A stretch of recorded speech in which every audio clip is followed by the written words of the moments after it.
Makanya Musa menulis dengan kalimat yang tegas. Pada mulanya Tuhan menjadikan langit dan bumi.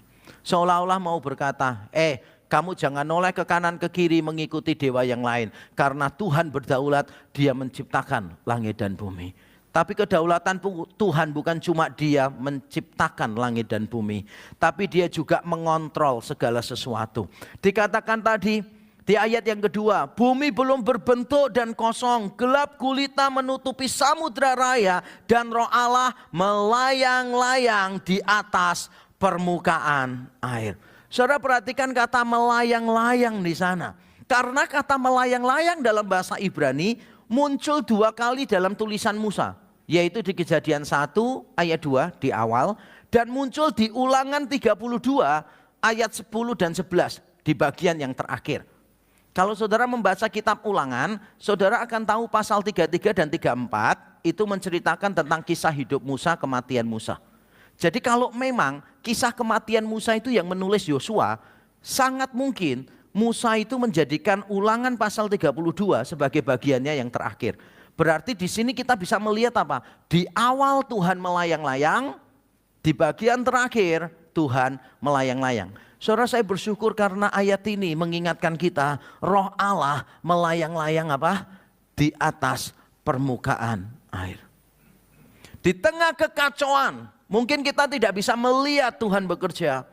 Tapi sebetulnya Tuhan selalu berada di atas untuk mengontrol kita. Dan itu menunjukkan bahwa Dia berdaulat atas hidup kita. Jadi Allah berdaulat karena Dia menciptakan segala sesuatu. Allah berdaulat karena Dia mengontrol segala sesuatu. Sekarang saya akan menjelaskan bagian yang kedua dari khotbah saya. Yang pertama, saudara, Allah berdaulat atas kekacauan. Allah berdaulat atas kekacauan. Ayat yang kedua tadi dikatakan demikian.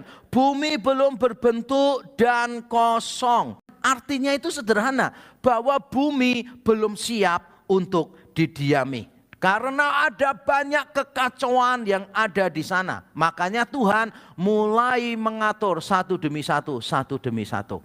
Tuhan hari pertama menciptakan apa? Terang. Tuhan menciptakan terang karena Tuhan nanti akan melihat ciptaan-ciptaannya yang lain. Walaupun Tuhan gak perlu terang untuk melihat, tapi kita perlu terang supaya kita bisa membayangkan apa yang Tuhan lihat. Tuhan itu bisa tidak menciptakan bumi yang langsung hasilnya seperti hari ke-6. Bisa tidak Tuhan langsung berfirman dan hasilnya adalah right away bumi yang sudah siap didiami. Bisa enggak? Bisa. Tapi Tuhan tidak melakukan.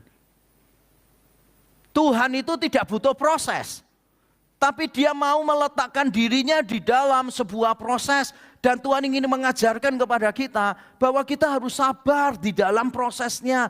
Kadangkala kita itu tidak sabar di dalam prosesnya, kepengennya dari sini langsung sampai ke sana. Bukan cuma kita tidak sabar seperti itu, tetapi kita juga tidak bisa menghargai setiap proses. Coba bandingkan dengan Tuhan. Tuhan itu ketika melihat ya, di ayat yang kedua semuanya belum siap didiami. Tuhan berkata, jadilah terang, terang itu jadi. Dan Tuhan berkata apa? Baik. Loh, Tuhan aja ngomong baik. Saya yakin kalau kita ya ngomongnya enggak. Jadilah terang, terang itu jadi. Lalu kita semua melihat dan berkata not bad. Karena tetap enggak bisa didiami kan. Jadi kita ngomong not bad. Hari kedua, hari ketiga Tuhan menciptakan cakrawala, darat, laut dan sebagainya. Tiap kali ada perubahan Tuhan melihat dan Tuhan berkata apa? Baik. Kita berkata lumayan. Baru kita bisa ngomong baik kalau semuanya berubah seperti yang kita mau. Kita seringkali nggak tahan dengan prosesnya, saudara. Padahal Tuhan mau kasih tahu kita, enjoying the process. Sesuatu yang baik yang muncul dari prosesnya, ucapkan terima kasih, saudara. Tuhan kita itu Tuhan yang tidak bisa dibatasi oleh proses, tapi Dia memilih untuk berada di dalam proses. Untuk mengajarkan kepada kita, kekacauan dalam hidup kita ini dikontrol oleh Dia, tapi bukan dalam sekejap mata Tuhan ubahkan. Karena yang lebih penting bukan mengubahkan keadaan, tapi mengubahkan kita. Tuhan berdaulat atas ketakutan. Dan kalau kita tadi lihat atas kekacauan. Sekarang kita melihat yang kedua adalah atas ketakutan. Saudara, di ayat yang kedua tadi dikatakan gelap gulita menutupi samudra raya. Mengapa dikatakannya gelap gulita dan samudra raya? Kata itu, yaitu kata samudra dan kegelapan, terutama samudra, menggambarkan sesuatu yang paling ditakutkan oleh orang-orang kuno pada waktu itu. Mereka tuh kalau melihat laut, mereka tuh takut karena mereka percaya di situ ada monster laut, ada binatang-binatang yang gede. Di situ ada kedalaman yang tidak mungkin dipahami oleh manusia. Nah, saya tidak tahu, saudara, sekali lagi apa yang kita takutkan. Dan yang terakhir, saya mau mengingatkan kita bahwa persoalan kita yang terbesar yaitu dosa sudah dibereskan oleh Kristus di kayu salib. Dan ketakutan yang terbesar yaitu maut sudah dikalahkan oleh Kristus dalam kubur yang kosong. Kalau ketakutan yang terbesar dan persoalan yang terbesar sudah dimenangkan oleh Kristus, tidak ada yang seharusnya menakutkan kita, saudara. Apa sih ketakutanmu yang belum direngkuh oleh Kristus? Mungkin engkau takut kehilangan orang yang engkau kasihi. Bukankah Kristus kehilangan Bapaknya ketika di kayu salib dia berteriak, Allahku, Allahku, mengapa engkau meninggalkan aku? Apa yang saudara takutkan? Mungkin saudara takut tua ketika saudara nggak punya kontrol apapun terhadap diri saudara. Bukankah Kristus yang punya kontrol atas alam semesta, yang berkata akulah dia dan semua penangkapnya jatuh? Bukankah Kristus justru melepaskan kontrolnya supaya dia bisa ditangkap?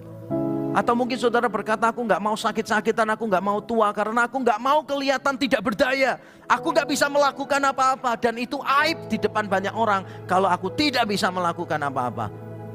Tapi bukankah Kristus di kayu salib di depan mata banyak orang, dia kelihatan tidak berdaya sama sekali. Dia menunjukkan bahwa dia tidak berdaya. Sebab kalau dia menunjukkan kekuatannya, maka tidak ada di antara kita yang mendapatkan keselamatan. Keselamatan kita diperoleh ketika Kristus melepaskan kontrolnya, ketika Kristus melepaskan kuasanya, ketika Kristus membiarkan dirinya di dalam ketidakberdayaan, ketika Kristus membiarkan dirinya di dalam ketakutan dan kesakitan. Disitulah muncul keselamatan kita. Maka kita tidak perlu takut dengan apapun juga, karena whatever fear you have right now, rasa takut itu telah direngkuh oleh Kristus dan telah dikalahkan oleh Kristus.